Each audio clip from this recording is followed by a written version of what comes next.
আচ্ছা, আমরা শুরু করবো আজকে মেনলি ওয়ার্ক পাওয়ার এনার্জি থেকে। প্রথম যে কনসেপ্টটা, দ্যাট ইজ ওয়ার্ক।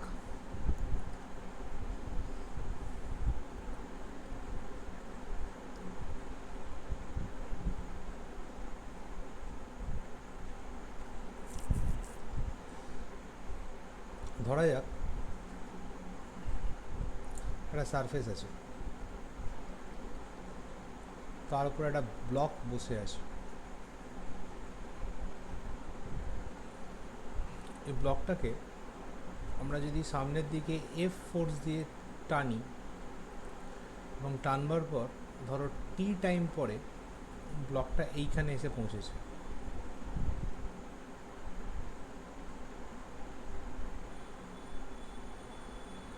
তাহলে ওর যে পজিশন চেঞ্জ হয়েছে সেটা হচ্ছে ওর সেন্টার অফ মাস থেকে নতুন যে সেন্টার অফ মাসের পজিশন সেইটা, এটা হচ্ছে ডিসপ্লেসমেন্ট।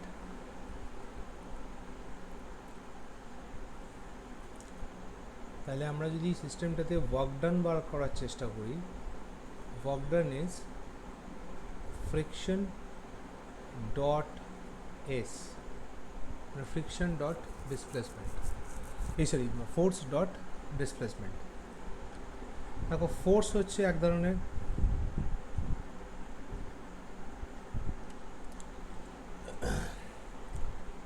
ভেক্টর, ডিসপ্লেসমেন্ট হচ্ছে এক ধরনের ভেক্টর। দুটো ভেক্টরের মাঝে যদি ডট প্রোডাক্ট হয় তাহলে যে রেজাল্ট পাওয়া যায় সেটা হচ্ছে স্কেলার। এবং আমরা জানি ফ্রিকশন আর ফোর্স আর ডিসপ্লেসমেন্ট এদের মাঝে, এটাকে যদি আমি ভেঙে দিই, এফ ডট এসকে যদি আমরা ভাঙি, তাহলে আমরা যে ফর্মুলা পাই সেটা কী হয়, ডট প্রোডাক্টের নিয়ম অনুযায়ী ওটা রেজাল্ট আসে এফ এস কস থিটা।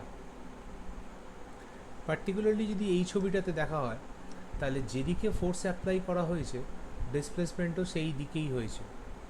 তাহলে আমরা বলতে পারি কস থিটাতে এখানে থিটার ভ্যালু কত, 0। তাহলে if theta is 0 degree then work done becomes FS. If theta 90 degree যদি হয়ে যেত তাহলে ওয়ার্ক ডান কত হয়ে যেত, 0। যদি থিটার ভ্যালু 180 হতো তাহলে ওয়ার্ক ডান কী হতো, কস 180 মানে -1, তাহলে মাইনাস এফএস। যদি থিটা 270 হতো তাহলে ওয়ার্ক ডান কী হয়ে যেত, আবার 0। ক্লিয়ার? দেখো, এখান থেকে আমি যদি প্রত্যেকটার জন্য ছবির কথা ভাবি, থিটা 0 মানে পার্টিকুলার এই ছবিটা, থিটা 90 মানে এটা যদি আমার অবজেক্ট হয়, আমি যদি ফোর্স এদিকে অ্যাপ্লাই করে থাকি আর যদি ওর ডিসপ্লেসমেন্ট এই দিকে অথবা নিচের দিকে হয় তাহলে আমি বলতে পারি থিটা 90 ডিগ্রি, তখন আমার ওয়ার্ক ডান হয়ে যাবে 0। থিটা যদি 180 হয়, তার মানে এটা যদি অবজেক্ট হয়, ফোর্স এদিকে, ডিসপ্লেসমেন্ট হয়েছে ঠিক তার অপোজিটে, তাহলে তখন আমার ওয়ার্ক ডান হয়ে যাবে নেগেটিভ। থিটা যদি 270 হয় তাহলে বেসিক্যালি, আচ্ছা থিটা 90 ছবিটাতেই চলে আসবে, যেরকম আমি এটা এখন বুঝে দিচ্ছি। তাহলে থিটা 270 যদি হয় তাহলে ওইটারই ওই পার্টটা এখানে আলাদা করে রেখে দিই, তাহলে এটা অবজেক্ট, এটা ফোর্স, ডিসপ্লেসমেন্ট নিচের দিকে, তাহলে ফোর্স আর ডিসপ্লেসমেন্টের মাঝে অ্যাঙ্গেল হচ্ছে 270 ডিগ্রি, সেক্ষেত্রেও ওয়ার্ক ডান চলে আসবে 0 ডিগ্রি। আর যেহেতু ফোর্স একটা ভেক্টর এবং ডিসপ্লেসমেন্ট একটা ভেক্টর, তাহলে দুটো ভেক্টরের ডট প্রোডাক্ট করলে অ্যান্সার আসে স্কেলার। তাহলে প্রপার্টি হিসেবে আমরা প্রথমেই বলতে পারি যে work done is a scalar quantity.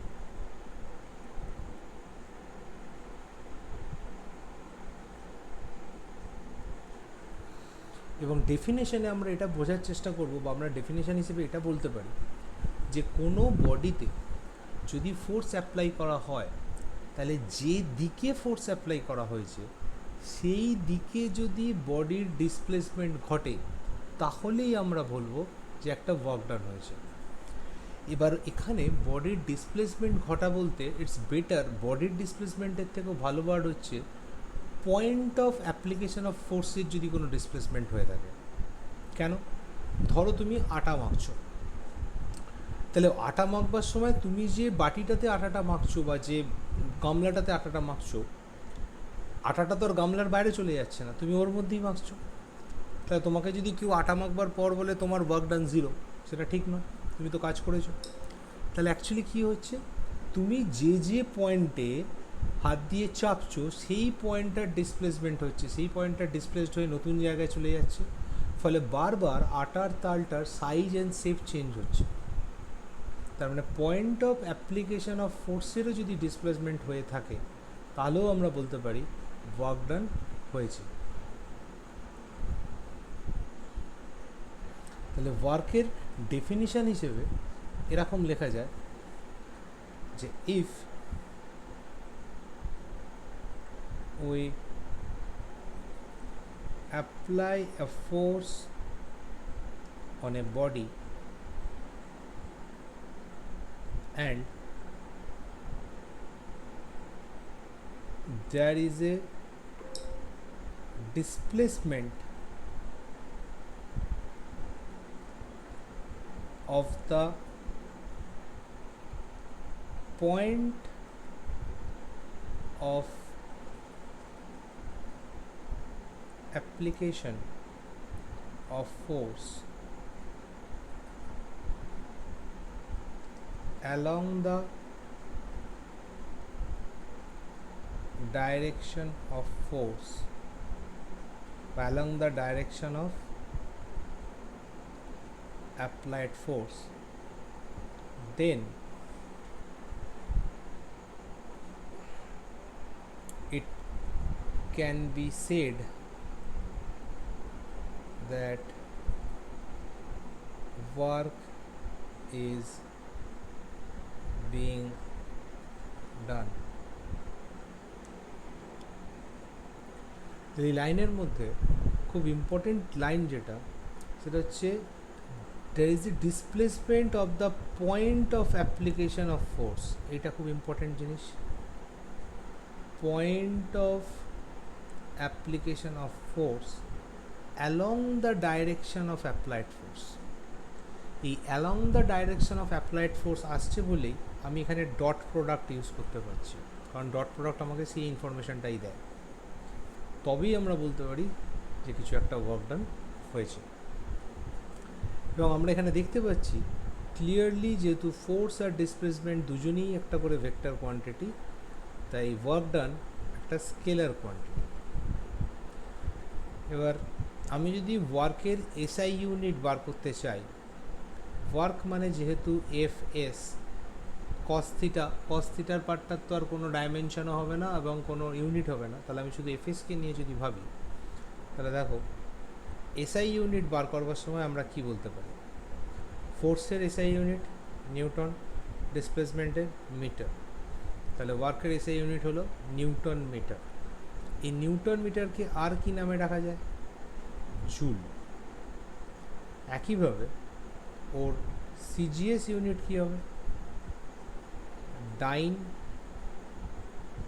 Centimetre, or result কী হবে, অথবা আর একটা নাম হচ্ছে আর্গ।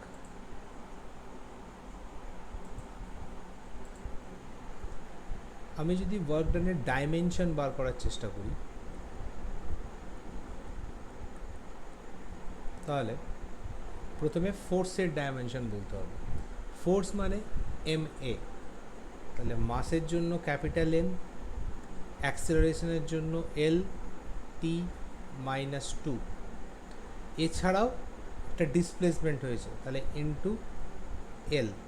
তার মানে ফাইনালি যে তুমি যে ডাইমেনশন পাবে সেটা হচ্ছে এম এল স্কোয়ার টি -2।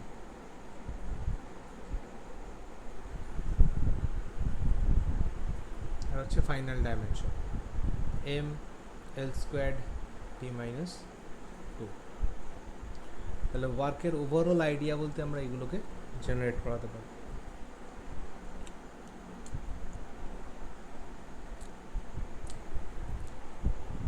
আবার দেখো, আমরা যেহেতু থিটার ভ্যারিয়েশনের ওপর ডিপেন্ড করছে ওয়ার্কের ভ্যালু কী হবে, এখান থেকে আমরা প্রথমেই কমেন্ট করতে পারি যে ওয়ার্ক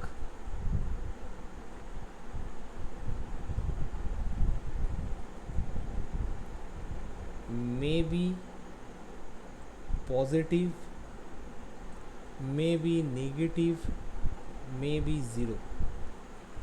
ওয়ার্কের রেজাল্ট তিনটেই আসতে পারে, নেগেটিভ, পজিটিভ, জিরো। সেটা তোমার সিচুয়েশনের ওপর ডিপেন্ড করবে, কোন দিকে ফোর্স কোন দিকে ডিসপ্লেসমেন্ট তার উপর। ধরা যাক একটা মেঝে আছে, তার উপর একটা ব্লক আছে যার মাস হচ্ছে এম।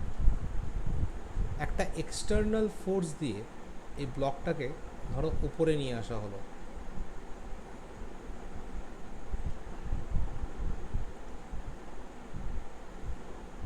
এবং উপরে নিয়ে এসে আমরা ধরে নিচ্ছি ব্লকটার ডিসপ্লেসমেন্ট ঘটানো হলো এইচ। তাহলে আমরা এখানে বলতে পারি work done by external agent. কেন এক্সটার্নাল এজেন্ট? কারণ বাইরে থেকে কেউ এসে করছে, ধরো তুমি করছো, সেই অবস্থায় তুমি যদি কোনো ওয়ার্ক ডান বার করতে চাও, তাহলে work done is equal to কী আসবে? Applied force dot displacement. এখানে অ্যাপ্লাইড ফোর্স ডট ডিসপ্লেসমেন্ট মানে আলটিমেটলি হচ্ছে এফএস কস থিটা। যে ফোর্স অ্যাপ্লাই করা হয়েছে সেটা কত? বডিটা যা, ওর যা বডি ওয়েট, সেই অ্যামাউন্ট অফ ফোর্স অ্যাপ্লাই করলে তবেই ও মেঝে থেকে উপরে উঠবে। তার মানে অ্যাপ্লাইড ফোর্স হয়ে যাবে এমজি, ডিসপ্লেসমেন্ট হয়েছে এইচ। যেদিকে ফোর্স অ্যাপ্লাই হয়েছে ডিসপ্লেসমেন্টও সেই দিকেই হয়েছে, ফলে কস থিটার ভ্যালু হচ্ছে কস জিরো। তাহলে এমজিএইচ কস জিরো, তার মানে এমজিএইচ। তাহলে ওয়ার্ক ডান মানে কী হয়ে গেল? পজিটিভ ভ্যালু এলো। তাহলে ওয়ার্কের ভ্যালু যখনই কোনো এক্সটার্নাল এজেন্ট নিয়ে কাজ করবে, দেখা যাবে ওয়ার্ক ডান অলওয়েজ পজিটিভ আসবে। তাহলে আমরা এরকম একটা স্টেটমেন্ট লিখতে পারি, work done is always positive when an external agent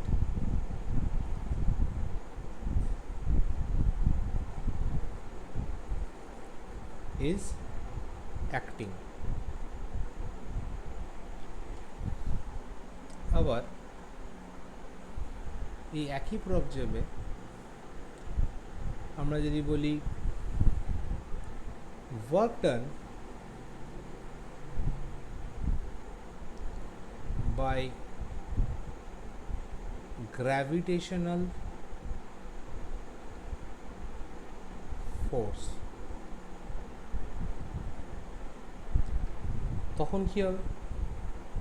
work done is equal to আমরা জানি এফ ডট এস, তাহলে F S cos theta. Force কত? গ্র্যাভিটেশন কোন ফোর্স দিয়ে ওকে নিচের দিকে টেনে রেখেছে? MG, body weight. ওর ডিসপ্লেসমেন্ট হয়েছে এইচ, কিন্তু অ্যাপ্লাইড ফোর্স মানে গ্র্যাভিটেশনাল ফোর্স আর ডিসপ্লেসমেন্টের মাঝের অ্যাঙ্গেল 180 ডিগ্রি। গ্র্যাভিটেশনাল ফোর্স ওকে নিচে টেনে রেখেছে, ওর ডিসপ্লেসমেন্ট হয়েছে ওপরের দিকে। তাহলে অ্যান্সার হয়ে গেল মাইনাস এমজি এইচ। তার মানে এক্ষেত্রে বলা যায় work done is positive, work done is negative when internal force is acting.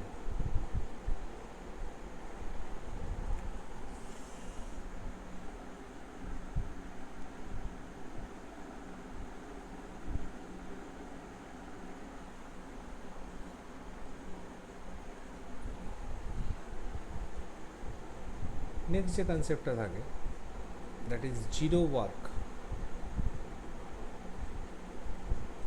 Zero ওয়ার্কের কনসেপ্ট তোমরা ছোটোবেলায় পড়েছো 7-8-এ। ধরো একটা লোক একটা সুটকেস নিয়ে মুভ করছে,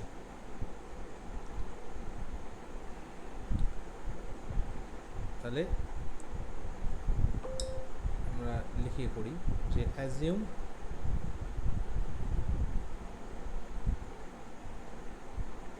a man walking along a path with a bag. তাহলে ছবিটা আমরা এরকম ভাবতে পারি, এটা যদি ব্যাগ হয়, এটা যদি মেজে হয়, লোকটা ব্যাগটাকে নিয়ে রাইট সাইডে মুভ করছে, কিন্তু লোকটা ব্যাগটাকে ধরে রাখার জন্য গ্র্যাভিটির এগেনস্টে, তুমি তো আর মাটিতে ঘষতে ঘষতে নিয়ে যাচ্ছ না, গ্র্যাভিটির এগেনস্টে ধরে রাখার জন্য লোকটা একটা ফোর্স অ্যাপ্লাই করছে ওপরের দিকে, force applied by the man ওপরের দিকে। যেহেতু ডিসপ্লেসমেন্ট হচ্ছে ভেলোসিটির দিকে, তাহলে ডিসপ্লেসমেন্ট হচ্ছে এই দিকে। তাহলে আমরা ক্লিয়ারলি বলতে পারি here force applied by the man is perpendicular to the displacement of the back.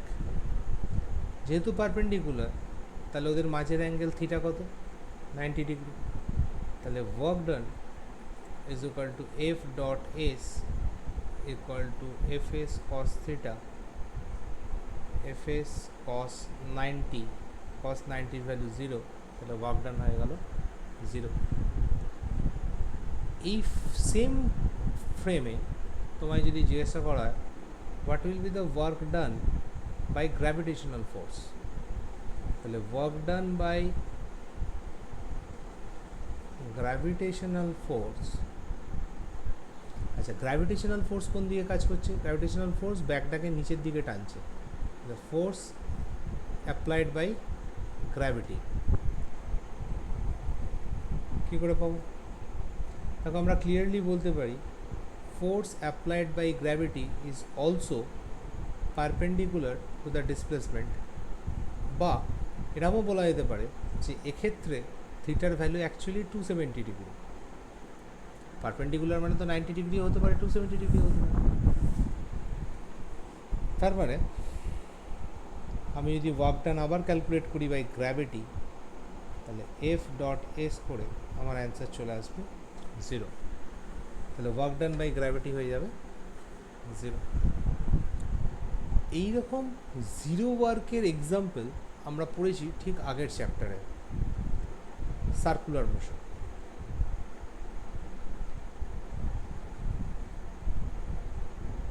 কিরম? এটা যদি একটা সার্কেল হয়, আমি ধরে নিচ্ছি এটা সেন্টার, এটা রেডিয়াস। একটা অবজেক্ট প্রথমে পজিশন এতে ছিল, পরে পজিশন বিতে গেছে, কারণ ওটা অ্যান্টি ক্লকওয়াইজ মুভ করছে। তাহলে অ্যান্টি ক্লকওয়াইজ মুভ করা মানে বডিটা যখন এতে ছিল তখন ওর ভেলোসিটি ট্যানজেন্ট বরাবর উপরের দিকে, তার মানে ওর ডিসপ্লেসমেন্টও এই দিকে। বডিটা যখন বিতে যাচ্ছে তখন ওর ভেলোসিটি ট্যানজেন্ট বরাবর বাইরের দিকে, তার মানে ওর ডিসপ্লেসমেন্টেরও ডাইরেকশন এই দিকে। এবার আমরা জানি যে কোনো বডিতে সার্কুলার মোশন আসা তখনই পসিবল যখন বডিটার মধ্যে একটা সেন্ট্রিপিটাল ফোর্স কাজ করবে। তার মানে ওই মোমেন্টে ও যেখানেই থাক, যেহেতু ওর ওপর সার্কুলার মোশন কাজ করছে, টুয়ার্ডস দ্য সেন্টার একটা ফোর্স কাজ করছে, which is known as centripetal force, Fc। এবং আমরা বলতে পারি যে at any moment centripetal force is perpendicular to the displacement of the particle. As a result, work done by centripetal force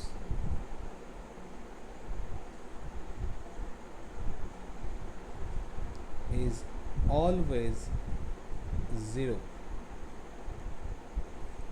That's why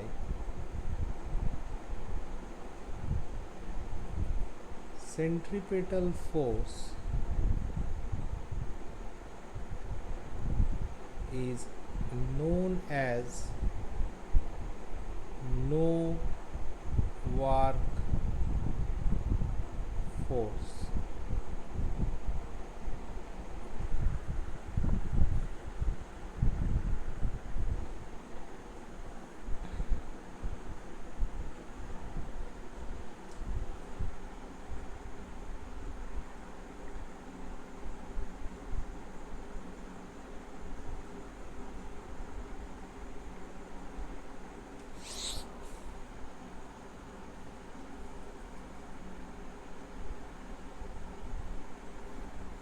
done.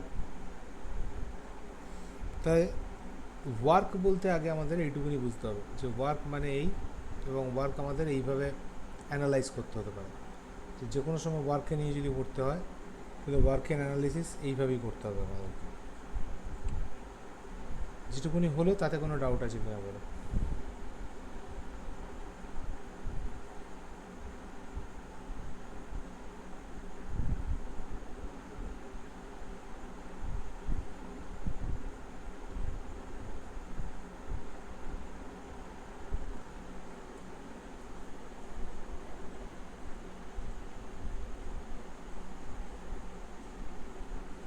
Great. তার আমাদের next concept হচ্ছে পাওয়ার।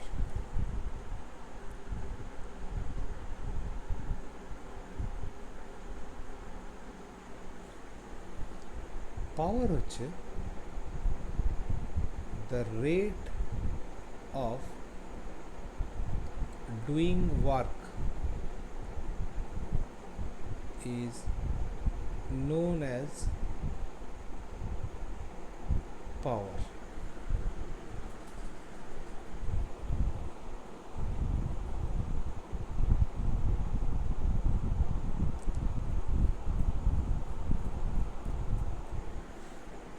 তাহলে mathematically বলা যায় পাওয়ার মানে ওয়ার্ক বাই টাইম। ওয়ার্ক নিজে একটা scalar quantity, time is also a scalar quantity. তাহলে বাই ডিফল্ট আমরা প্রথমেই বলতে পারি power is a scalar quantity.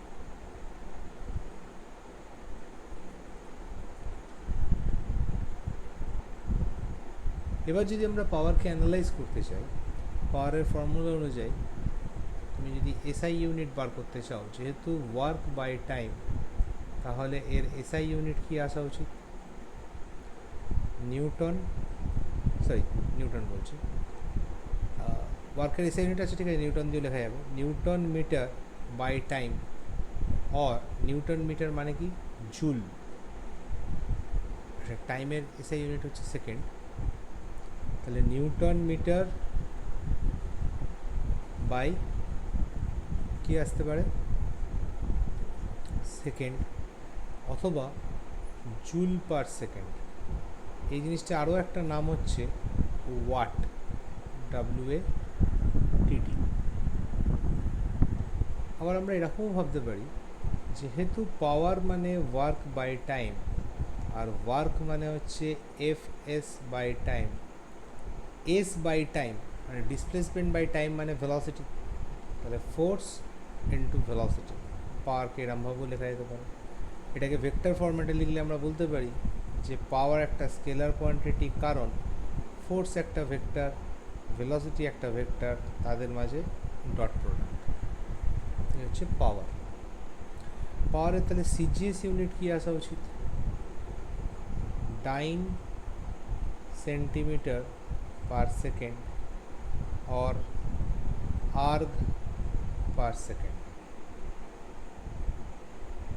আচ্ছা, আমি যদি পাওয়ারেরকে এই ফোর্স ইন্টু ভেলোসিটি দিয়ে ভাবি, তাহলেই তো দেখো নিউটন মিটার পার সেকেন্ড চলে আসছে, সেই জন্য এটা ঠিকঠাক। একইভাবে dyne centimetre per second. Next কী পড়ে থাকে তাহলে? ডাইমেনশন। ডাইমেনশন যখন বার করতে যাবে, যেহেতু ওয়ার্ক বাই টাইম, ওয়ার্কের ডাইমেনশন আমাদের কী শিখেছিল? mL² T-2 বাই টাইমের জন্য আরও একটা টাইম। তাহলে ফাইনালি আমার অ্যান্সার হয়ে যাবে mL² T-3। called power.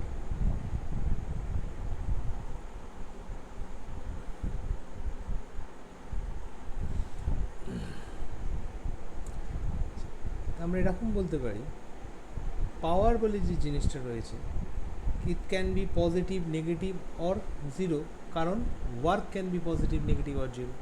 তাহলে power can be positive, negative or zero.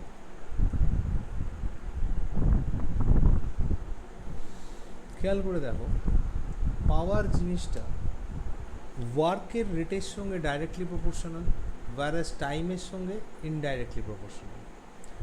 এরকম যদি একটা এক্সাম্পল দেওয়া হয় যে একটা ছেলে যে ধরো সিঁড়ি দিয়ে একতলা থেকে দোতলায় উঠছে, আমরা যদি ধরে নিই যে একতলা থেকে দোতলায় উঠতে গেলে ছেলেটাকে 10 মিটার এলিভেট হতে হয়, উপরে উঠতে হয়, এবং ধরো একটা ছেলের একতলা থেকে দোতলায় উঠতে সময় লাগে অ্যাজিউম 10 সেকেন্ড, মেবি একটা মেয়ের একতলা থেকে দোতলায় উঠতে সময় লাগে 12 সেকেন্ড।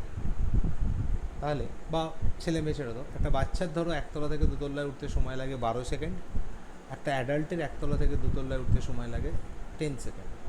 তাহলে কার পাওয়ার বেশি? অবভিয়াসলি যার কম সময় লাগবে তার পাওয়ার বেশি হবে, যার বেশি সময় লাগবে তার পাওয়ার কম হবে।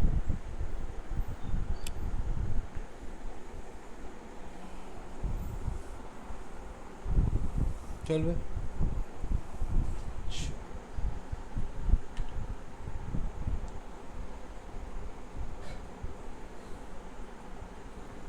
নেক্সট হচ্ছে এনার্জি।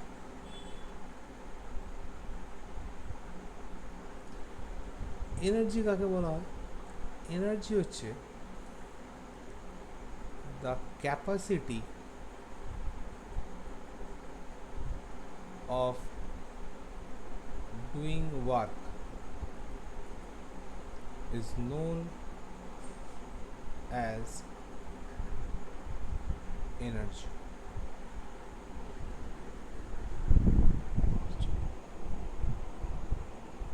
তাহলে কতটা অ্যামাউন্ট অফ ওয়ার্ক করছো সেইটা তোমাকে এই ইনফরমেশানটা দেবে যে ওই ওয়ার্কটা করছে তার এনার্জি কতটা, কম নাকি বেশি। তো এই যে এনার্জি, এই এনার্জি ব্যাপারটাতে অনেকগুলো জিনিস বোঝা গেছে।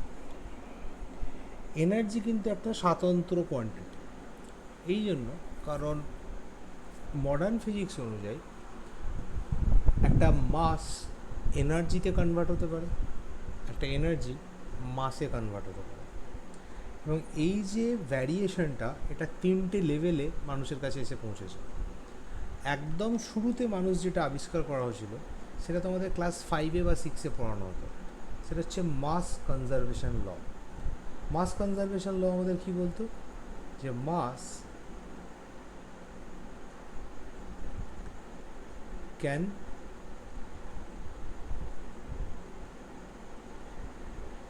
neither be created nor be destroyed। এটা তোমাদেরকে একদম প্রথমে পড়া হতো অ্যাজ মাস কনজারভেশন ল, এবং এই মাস কনজারভেশন ল এর ওপর বেস করেই তোমাকে আসলে কি শেখানো হয়েছিল, কেমিস্ট্রিতে তুমি সবথেকে বেশি এটা ইউজ করতে ব্যালেন্সিং করবার সময়। ব্যালেন্সিং করবার সময় তোমাকে মেনলি এটাই পড়ানো হতো।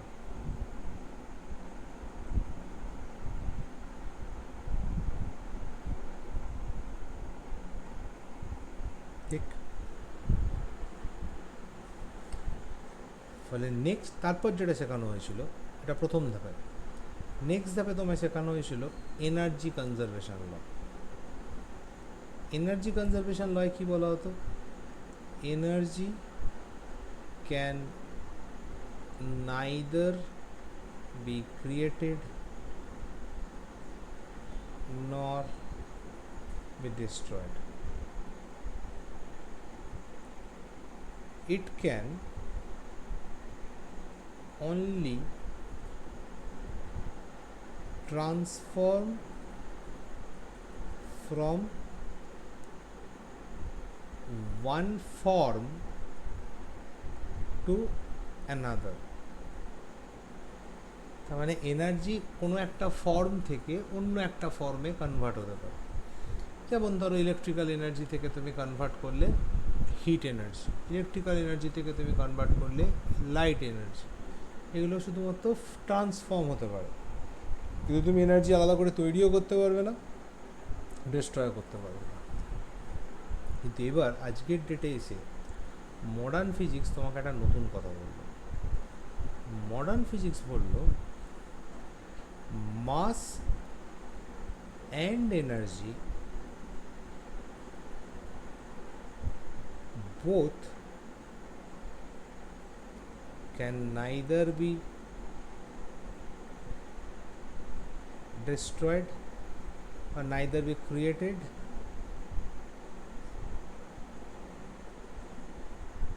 nor be destroyed।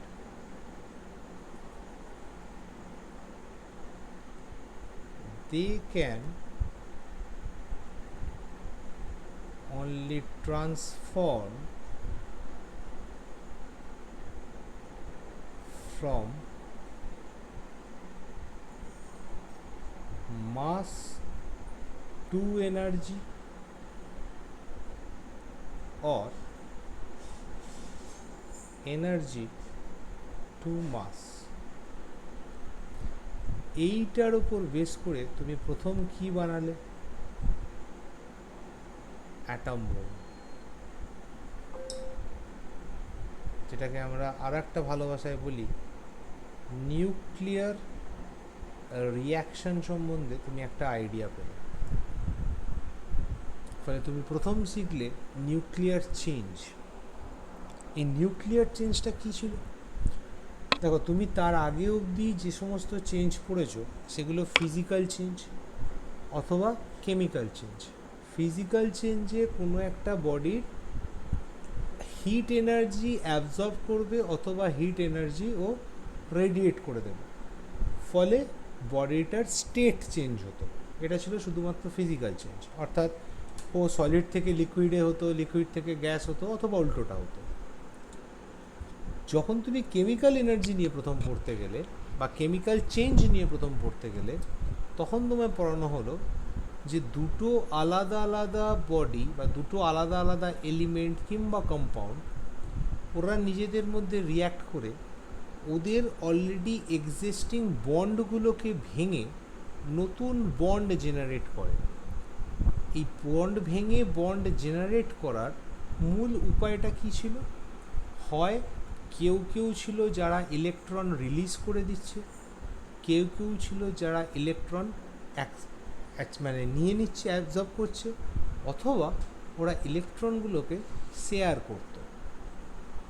ফলে একটা নতুন টাইপের কম্পাউন্ড জেনারেট হতো, যে কম্পাউন্ডের ক্যারেক্টারিস্টিক্স ওই যে রিয়াক্টেন্টগুলো ছিল তাদের ক্যারেক্টারিস্টিক্সের থেকে একদমই আলাদা। এইটাই ছিল তোমার ওভারঅল কেমিক্যাল চেঞ্জ বা কেমিক্যাল রিয়াকশন। তুমি কেমিস্ট্রিতে এতদিন তাই পড়েছো। ক্লাস 10-এর একদম শেষের দিকে তোমাকে প্রথম নিউক্লিয়ার চেঞ্জ এই জিনিসটা কনসেপ্টটা শেখানো হয়।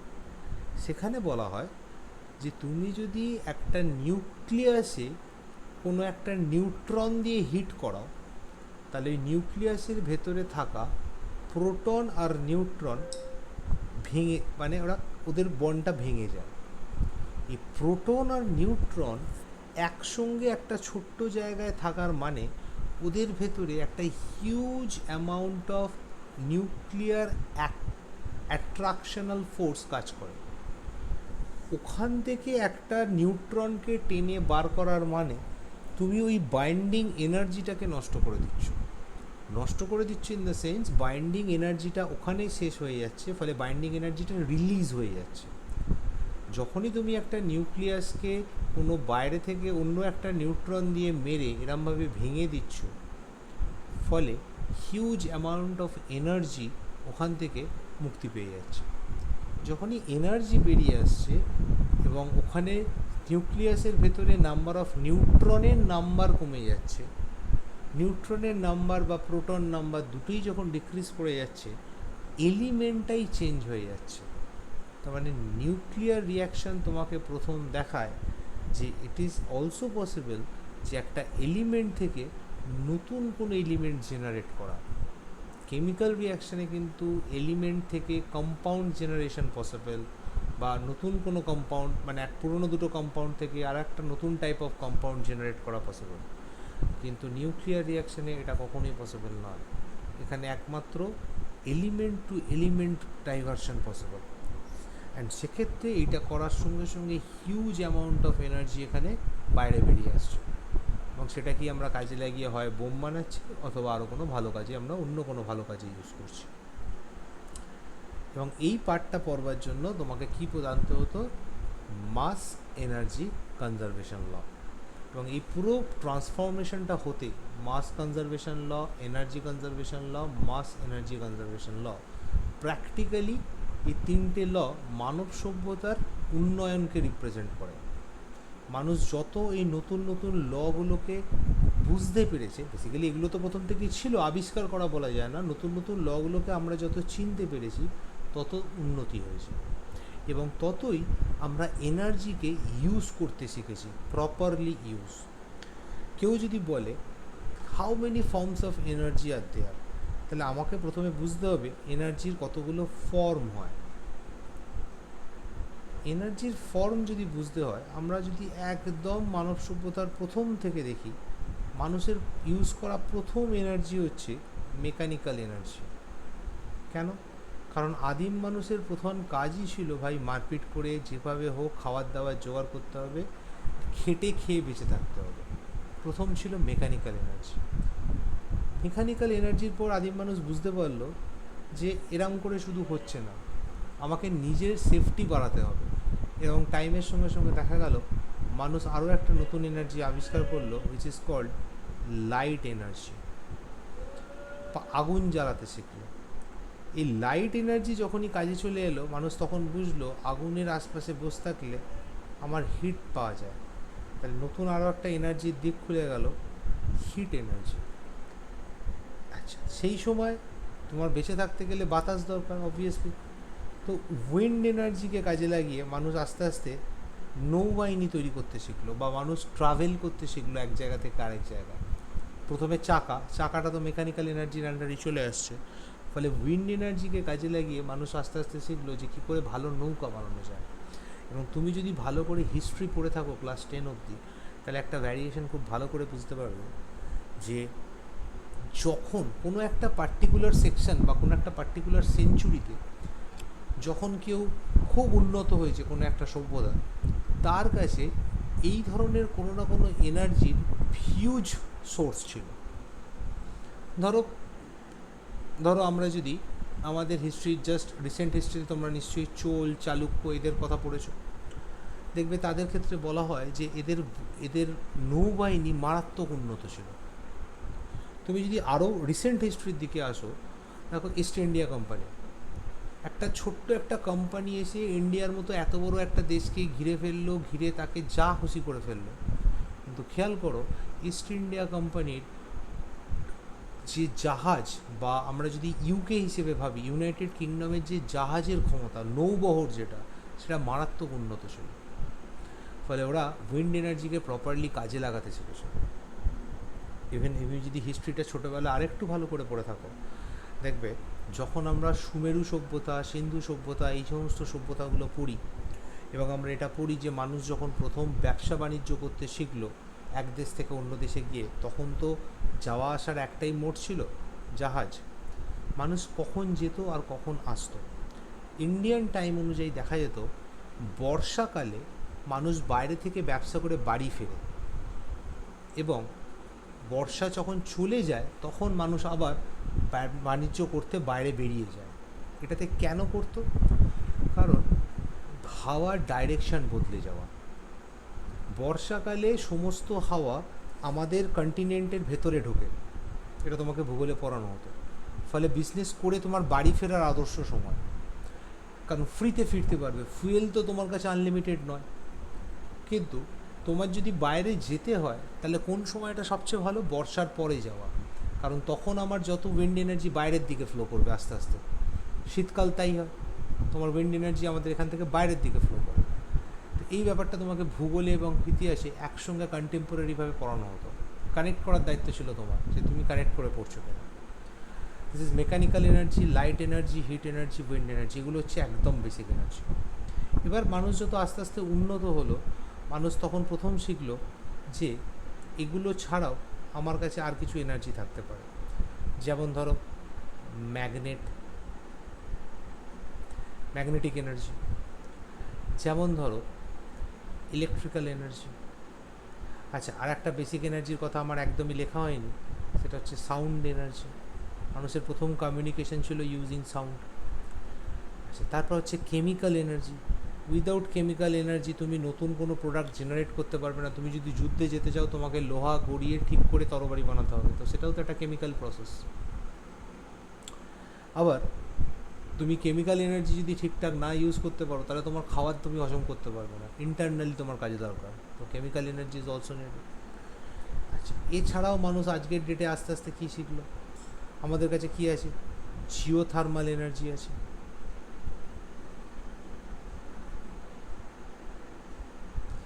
আমাদের কাছে টাইডাল এনার্জি আছে, জোয়ার ভাটার ওপর বেস করে সমস্ত কিছু ইউজ করার ব্যাপার। আমাদের কাছে এটা আছে। আচ্ছা, মানুষ আরও উন্নত হলো, মানুষ নিউক্লিয়ার এনার্জি ইউজ করলো। তুমি যখন নিউক্লিয়ার এনার্জি ইউজ করতে শিখে গেলে, দেখো যে দেশের কাছে নিউক্লিয়ার পাওয়ার যত বেশি, সেই দেশ তত বেশি ক্ষমতাশীল, সেই দেশের কাছে কন্ট্রোলিং পাওয়ার তত বেশি,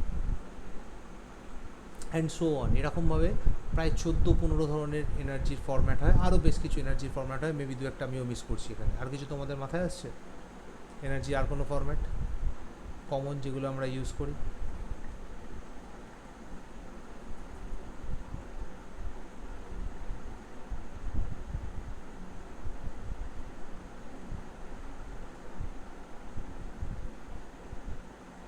আচ্ছা, যেটা তোমাকে আর একটা ইউজ, যেটা তোমাকে প্রতিদিনই ওভারকাম করতে হয়, সেটা হচ্ছে গ্র্যাভিটেশনাল এনার্জি। ঠিক এরকম প্রায় 14-15 রকম এনার্জি হয়, এবং আমরা যত নতুন নতুন ফরম্যাটকে চিনতে পারবো, এনার্জির যত নতুন নতুন ফরম্যাটকে আমরা চিনতে পারবো, মানুষ তত উন্নতি লাভ করবে। এবার একদম বেসিক এনার্জি বলতে আমরা এখানে যেটা বুঝি, সেটা হচ্ছে মেকানিক্যাল এনার্জি।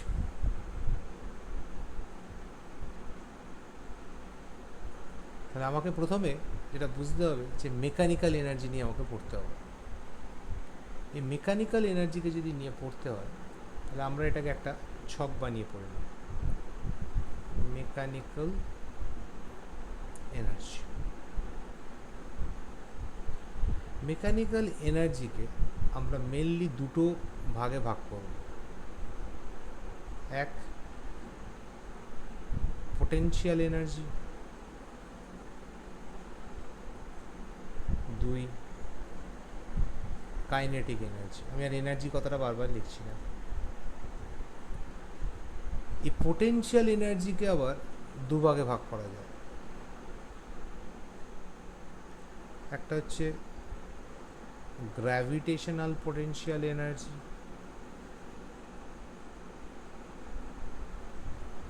আর একটা হচ্ছে ইলাস্টিক পোটেনশিয়াল এনার্জি। তেমনি কাইনেটিক এনার্জিকে আমরা আলাদা করে আর কিছু ভাগ করি না। যখন আমরা গ্র্যাভিটেশনাল পোটেনশিয়াল এনার্জি নিয়ে পড়ব, বা সরি, আমরা যদি মেকানিক্যাল এনার্জি একদম প্রথম থেকে আসি, সে মেকানিক্যাল এনার্জির একদম বেসিকে যদি আমরা ভাবতে চাই, দেখো যেহেতু দুটো ভাগ, পোটেনশিয়াল আর কাইনেটিক এনার্জি, তাহলে আমাকে প্রথমে বুঝতে হবে মেকানিক্যাল এনার্জির ডেফিনেশন কী হতে পারে। মেকানিক্যাল এনার্জির ডেফিনেশন এরম হয় যে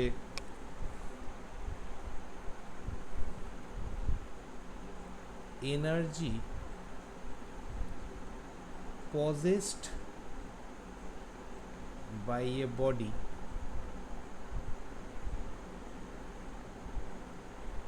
due to change in its position, shape and size and motion. is called mechanical energy. এবার পোটেনশিয়াল এনার্জি তাহলে কাকে বলবো? পোটেনশিয়াল এনার্জি হচ্ছে energy possessed by a body due to change in its position, size and shape is called potential energy. দেখো আমরা কিন্তু আর মোশনের কথা লিখলাম না। ঠিক একইভাবে energy possessed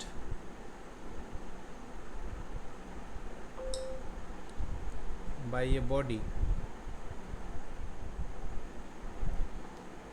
due to change in its position is called gravitational potential energy. একইভাবে energy possessed by a body due to change in its size and shape is called elastic potential energy. আর কি পড়ে রইল? Kinetic energy. Energy possessed by a body due to change in its motion is called kinetic energy. এই ডেফিনেশনগুলোকে যদি আমি খুব শর্টে উপরে এই একটা জায়গায় প্লেস করতে চাই, তাহলে দেখো মেকানিক্যাল এনার্জির যখন ডেফিনেশন লিখছি আমার কাছে সবই লাগছে, অর্থাৎ পজিশন, শেপ, সাইজ, মোশন। আমি যখন পোটেনশিয়াল এনার্জি পড়তে যাচ্ছি তখন আমার কাছে লাগছে পজিশন, শেপ, সাইজ। গ্র্যাভিটেশনাল পড়বার সময় আমার কাছে লাগছে অনলি পজিশন। ইলাস্টিক পড়বার সময় আমার খেয়াল রাখতে হচ্ছে শুধুমাত্র শেপ আর সাইজ। কাইনেটিক পড়বার সময় আমার কাছে শুধু খেয়াল রাখতে হচ্ছে মোশন। এবং এই জিনিসগুলো নিয়ে পড়তে গিয়ে আমাকে প্রত্যেকটা ইন্ডিভিজুয়াল ফর্মুলা পড়তে হচ্ছে। গ্র্যাভিটেশনাল পোটেনশিয়াল এনার্জির ফর্মুলা হচ্ছে m into G into H. Elastic potential এনার্জির ফর্মুলা হচ্ছে হাফ কে এক্স স্কোয়ার, যেখানে এক্স হচ্ছে কতটা ডিসপ্লেসমেন্ট হয়েছে। ইলাস্টিক পোটেনশিয়াল এনার্জির সবথেকে ভালো এক্সাম্পল কি? স্প্রিং। একটা স্প্রিংকে তুমি টানলে লম্বা হয়ে গেল, ছেড়ে দিলে খুব জোর ফেরত চলে গেল। ধরো একটা গুলতি নিয়ে তুমি কাজ করছো, গুলতিটাকে ধরে টানলে একটা পাথর ছিটকে বেরিয়ে গেল গুলতিটাকে, তার মানে তুমি ওর শেপ চেঞ্জ করলে, ওর মধ্যে ইলাস্টিক পোটেনশিয়াল এনার্জি স্টোর হলো, ছেড়ে দিলে পাথরটার মধ্যে ইলাস্টিক পোটেনশিয়াল এনার্জিটা ট্রান্সফার হয়ে গেল, পাথরটা মারাত্মক একটা মোশন নিয়ে বেরিয়ে গেল। That is elastic potential energy.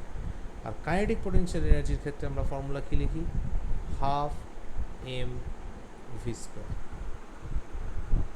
অর্থাৎ কাইনেটিক পোটেনশিয়াল এনার্জি কী হয়? তো বডিটার কী স্পিডের চেঞ্জ হচ্ছে, বডিটার মাস, এই সমস্ত জিনিসের উপর ডিপেন্ড করে বলা যেতে পারে।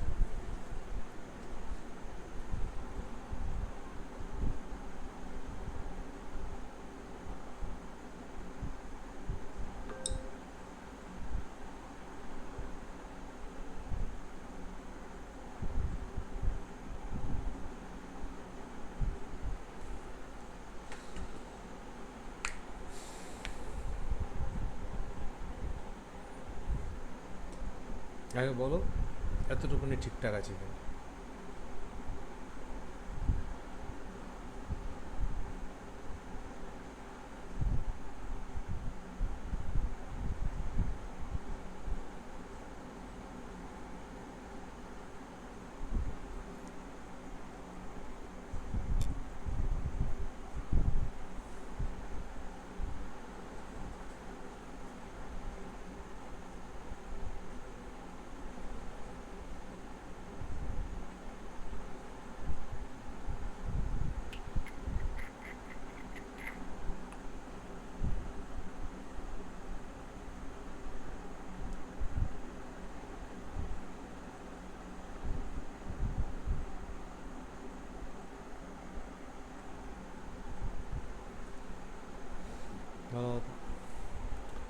ঠিকই আছে।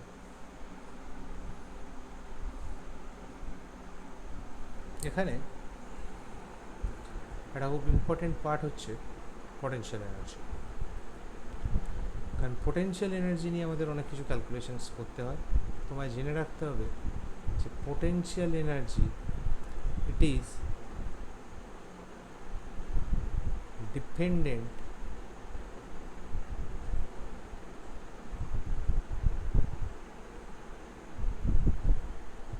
on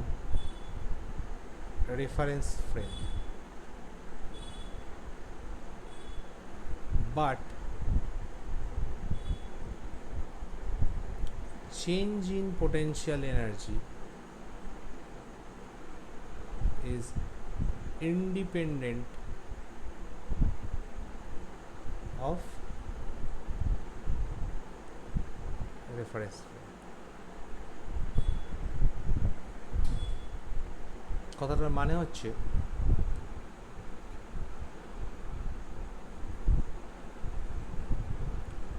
ধরো আমার কাছে একটা 3 স্টোরেড বিল্ডিং আছে, এটা ফ্লোর এ, এটা ফ্লোর বি, এটা ফ্লোর সি। আমি যদি ধরে নিই আমার রেফারেন্স ফ্রেম কোনো একটা সময় ফ্লোর এ এবং বডিটাকে ইনিশিয়ালি ফ্লোর এতেই রাখা আছে, তাহলে বডিটার মধ্যে যে পোটেনশিয়াল এনার্জি আছে সে পোটেনশিয়াল এনার্জির ভ্যালু কত? 0। কারণ তুমি ফ্লোর এতে দাঁড়িয়ে ফ্লোর এতে থাকাই একটা বডির পোটেনশিয়াল এনার্জি মাপার চেষ্টা করছো, তাহলে তার পোটেনশিয়াল এনার্জি কত হয়ে যাবে? 0। কিন্তু তোমার রেফারেন্স ফ্রেম এ, রেফারেন্স ফ্রেম মানে তুমি যেখানে দাঁড়িয়ে জিনিসটাকে জাজ করছো, কিন্তু ইনিশিয়ালি বডিটাকে রাখা আছে বিতে।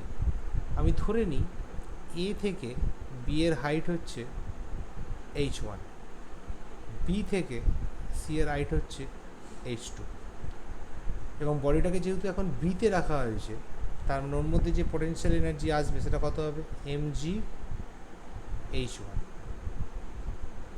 যদি বডিটাকে সিতে রাখা হতো আর রেফারেন্স ফ্রেম আমার এই হতো, তাহলে আমার পোটেনশিয়াল এনার্জি কত চলে আসতো? দেখো এ থেকে ওটা কত হাইটে আছে?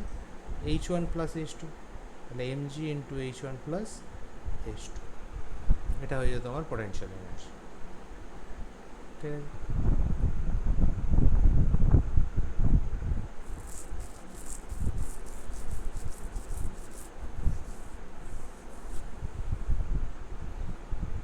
অর্থাৎ রেফারেন্স ফ্রেম যদি আমি চেঞ্জ করে দিই, ধরো রেফারেন্স ফ্রেমকে আমি এখন করে দিলাম বিতে রেফারেন্স ফ্রেম রেখে আমি বললাম ইনিশিয়ালি বডিটাকে এতে রাখা আছে, তার মানে তুমি দাঁড়িয়েছো এখন বিতে দাঁড়িয়ে তুমি কাকে দেখছো? এতে থাকা একটা বডিকে দেখছো। তোমার রেফারেন্স ফ্রেম থেকে ওটা কি আছে? h1 হাইট নিচে আছে, তাহলে যে পোটেনশিয়াল এনার্জি আসবে সেটা কী হবে? Minus mg h1। বডিটাকে যদি বিতেই রাখা হয় তাহলে পোটেনশিয়াল এনার্জি হয়ে যাবে 0, কিন্তু বডিটাকে যদি সিতে রাখা হয় তাহলে পোটেনশিয়াল এনার্জি হয়ে যাবে পজিটিভ mgh2, কারণ বি থেকে সি এর হাইট h2। মানে রেফারেন্স ফ্রেমের ওপর পিওরলি রেফারেন্স ফ্রেম ডিপেন্ডেন্ট, কিন্তু চেঞ্জটা that is independent of reference frame, doesn't matter, চেঞ্জটা সেম থাকবে। সবসময়। এটা হচ্ছে পোটেনশিয়াল এনার্জির ইন্টারনাল বক্তব্য।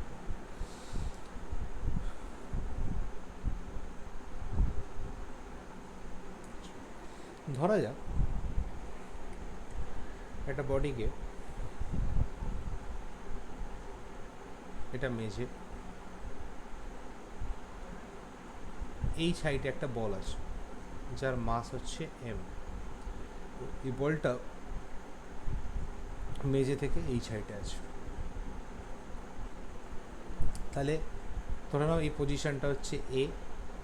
বলটা যদি উপর থেকে ফ্রি ফলিং কন্ডিশনে থাকে তাহলে কোনো একটা সময় বলটা ঠিক মাঝামাঝি একটা পজিশনে আসবে যার নাম দাও বি, এবং ওই যে হাইটটা সেটা হবে h/2, এবং ফাইনালি বলটা মেঝেতে গিয়ে পড়বে, ওর নাম দাও সি। খেয়াল করো, যখন বলটা পয়েন্ট এতে আছে তখন ওই বলটার মধ্যে পোটেনশিয়াল এনার্জি কত? পোটেনশিয়াল এনার্জি অ্যাট পয়েন্ট এ কত হবে? M into G into H. আচ্ছা, ম্যাক্সিমাম হাইটে আমরা কি জানি? যে কোনো মুভিং বডির ভেলোসিটি জিরো হয়ে যায়। তার মানে পয়েন্ট এতে বডিটার কাইনেটিক এনার্জি কী হবে? Half M V square, V zero হয়ে গেলে ইট ইজ জিরো। তাহলে আমি বলতে পারি পয়েন্ট এতে থাকাকালীন অবস্থায় যে কোনো মোমেন্টে টোটাল এনার্জি কত? Potential energy plus kinetic energy কত হয়ে গেল? mgh। এবার বলটা নিচে নামতে নামতে কোনো একটা সময় পয়েন্ট বিতে এসে পৌঁছেছে। পয়েন্ট বিতে যদি এসে পৌঁছয় তাহলে ওই পয়েন্টে ওর পোটেনশিয়াল এনার্জি কত আসবে? mgh/2। তাহলে ওর কাইনেটিক এনার্জি কী হবে এইটা বোঝার আছে। দেখো, বেসিক্যালি বলটা এই হাইট থেকে ট্রাভেল করেছে কতটা? h/2। আচ্ছা, কাইনেটিক এনার্জি বার করবার জন্য আমার কি দরকার? Half M V square. তাহলে আমায় জানতে হবে বলটা যখন পয়েন্ট বিতে পৌঁছচ্ছে তখন বলটার ভেলোসিটি কত। তার মানে ভিটা কত হবে? ভি পয়েন্ট বিতে বলটার ভেলোসিটি কত সেটা বার করতে হবে। বলটা যখন স্টার্ট করেছিল পয়েন্ট এ থেকে তখন ওর ভেলোসিটি কত ছিল? জিরো, কারণ ইনিশিয়াল কাইনেটিক এনার্জি জিরো। আমরা জানি V is equal to U, নিচের দিকে নামছে মানে প্লাস জিটি। ইনিশিয়ালি ওর স্পিড জিরো, ওকে জি দিয়ে টানছে, ওর একটা টাইম লেগেছে, লেট ইট বি জিটি। সেখান থেকে একটা হতে পারে। অথবা আর একটা ইজি ফর্মুলা হচ্ছে এখান থেকে বার করবার, সেটা হচ্ছে ফাইনাল ভেলোসিটি বার করার একটা ফর্মুলা কি? আমরা জানি V square is equal to U square plus 2gh। Initially U কত ছিল? জিরো, ও নেমেছে কত? h/2, এইটা চলে আসবে। তাহলে দেখো V square is equal to কত চলে এলো? gh।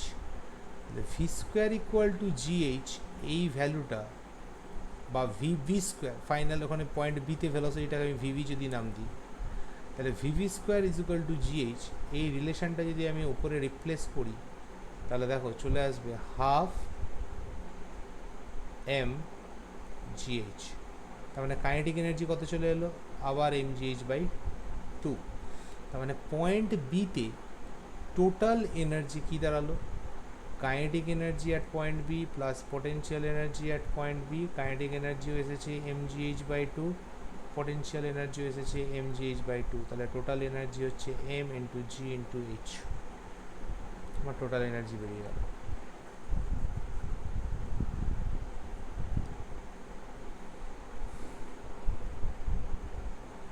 এ গেল, বি গেল।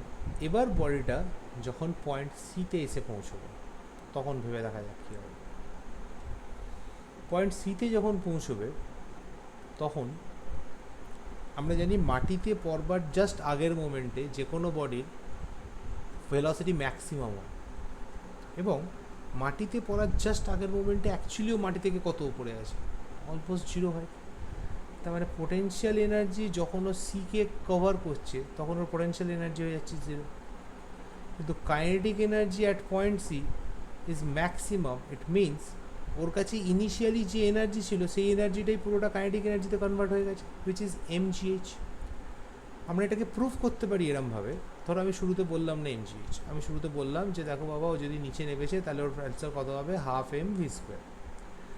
এবার একটু আগে আমরা দেখেছিলাম যখন ও h/2 এই ডিস্টেন্স কভার করে তখন ওর ফাইনাল ভেলোসিটি হয় gh, কিন্তু এখানে যদি h/2 এর জায়গায় ও তো h ডিস্টেন্স কভার করছে পয়েন্ট এ থেকে সি এর রেসপেক্টে, তাহলে তখন এখানে কি হয়ে যাবে 2gh, তার মানে ভিভি স্কোয়ারের জায়গায় কত বসবে 2gh, তার মানে হাফ m 2gh, আর আবার ফাইনাল কত চলে এলো mgh। তাহলে দেখো পয়েন্ট সিতেও টোটাল এনার্জি চলে এলো, kinetic energy point C, potential energy at point C বলে তো mgh plus 0 equal to mgh। পুরো সিস্টেমে দেখো প্রত্যেকবার টোটাল এনার্জির ভ্যালু আনচেঞ্জড কন্ডিশনে আছে,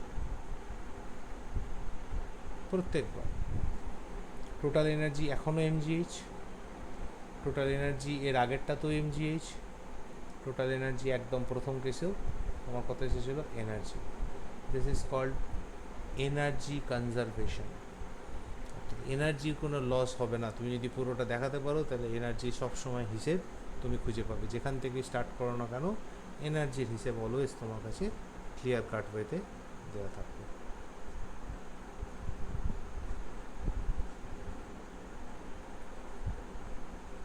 বোঝা গেল? ধরো তোমায় যদি এখানে একটা গ্রাফ আঁকতে হয়,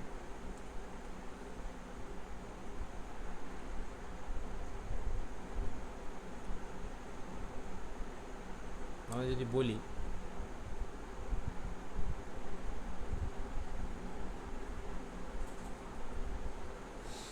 এরকম দেখো যে পোটেনশিয়াল এনার্জি যখন ম্যাক্সিমাম তখন কাইনেটিক এনার্জি কী হবে 0। তাহলে সাদা লাইনটা যদি পোটেনশিয়াল এনার্জিকে দেখানো হয় তাহলে হলুদ লাইন দিয়ে করি, সেটা হচ্ছে আমার কাইনেটিক এনার্জি। হলুদ লাইনটা যদি কাইনেটিক এনার্জিকে রিপ্রেজেন্ট করে তাহলে সাদা লাইনটা রিপ্রেজেন্ট করছে কাকে পোটেনশিয়াল এনার্জি। যখন পোটেনশিয়াল এনার্জি ম্যাক্সিমাম তখন কাইনেটিক এনার্জি মিনিমাম, যখন পোটেনশিয়াল এনার্জি মিনিমাম এই পয়েন্টে পোটেনশিয়াল এনার্জি মিনিমাম তখন দেখো কাইনেটিক এনার্জি ম্যাক্সিমাম। তাহলে এবার আবার তুমি যদি দুটো এনার্জিকে সবসময় যোগ করতে থাকো তাহলে দেখো দুটো এনার্জিকে যোগ করলে তুমি একটা কনস্ট্যান্ট ভ্যালু পাবে, this is called total energy. Total energy always constant. আমরা যদি ইন্ডিভিজুয়াল পয়েন্ট বেসিসে দেখি তাহলে দেখো এই জায়গাটাতে আমরা বলতে পারি যে here kinetic energy is minimum but potential energy is maximum. এই সাইডের পয়েন্টটাতে আমরা বলতে পারি যে কাইনেটিক এনার্জি যখন ম্যাক্সিমাম পোটেনশিয়াল এনার্জি তখন মিনিমাম, এবং total energy is always a constant value. হচ্ছে রিলেশন, এটা সব জায়গায় এটা অ্যাপ্লিকেবল আনটিল অর আনলেস আমার এখানে কোনো এনার্জি লস কোএফিশিয়েন্ট কাজ করবে। Now what is the energy loss coefficient? Energy loss coefficient মানে তোমার এনার্জিটাকে অন্য কোনো দিকে ট্রান্সফার করে ছেড়ে দিচ্ছে। যেমন ধরো আমি যদি সিস্টেমের মধ্যে ফ্রিকশনকে কনসিডার করি, যেখানে ফ্রিকশন আছে, তাহলে কিন্তু সিস্টেমে এনার্জি লস হবে এবং সেক্ষেত্রে তোমার এনার্জি কনজার্ভ হবে না, তোমাকে একটা ট্রান্সফরমেশন অফ এনার্জি দেখাতে হবে। কীরকম? তুমি একটা মেঝে থেকে একটা ব্লককে টেনে নিয়ে যাচ্ছ, তাহলে ওই জায়গায় একটা গরম তৈরি হবে, হিট জেনারেট হবে, ফলে এনার্জি যেমন চেঞ্জ হচ্ছে সেটাকে প্লাস যে এনার্জির ডেফিসিয়েন্সিটা পাওয়া যাবে বা যে হিসেবটা মিলছে না সেই না মেলা হিসেবটা কোথায় কনভার্ট হবে?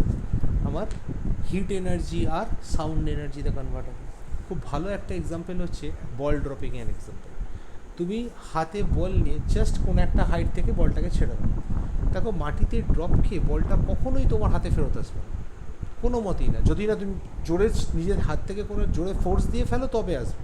তুমি জাস্ট হাত থেকে যদি ছেড়ে দাও বলটাকে একটা সার্টেন হাইট থেকে, হাত ওখানেই ফিক্সড রাখো, তাহলে দেখবে বলটা কখনোই তোমার হাতে ফেরত আসবে না। কেন?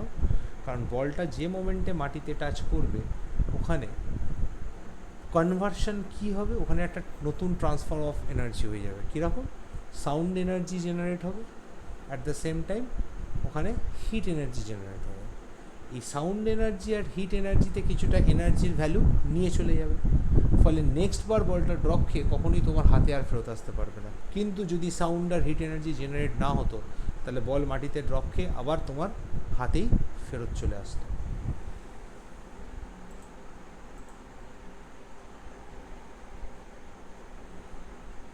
এতটুকুনি ক্লিয়ার?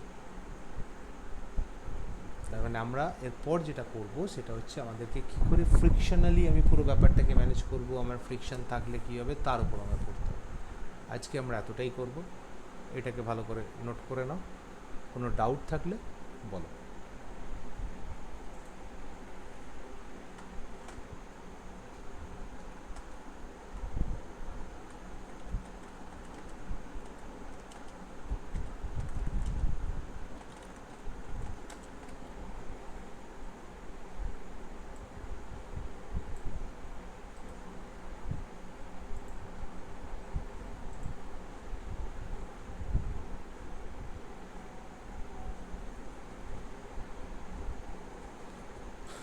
ঠিক আছে, তাহলে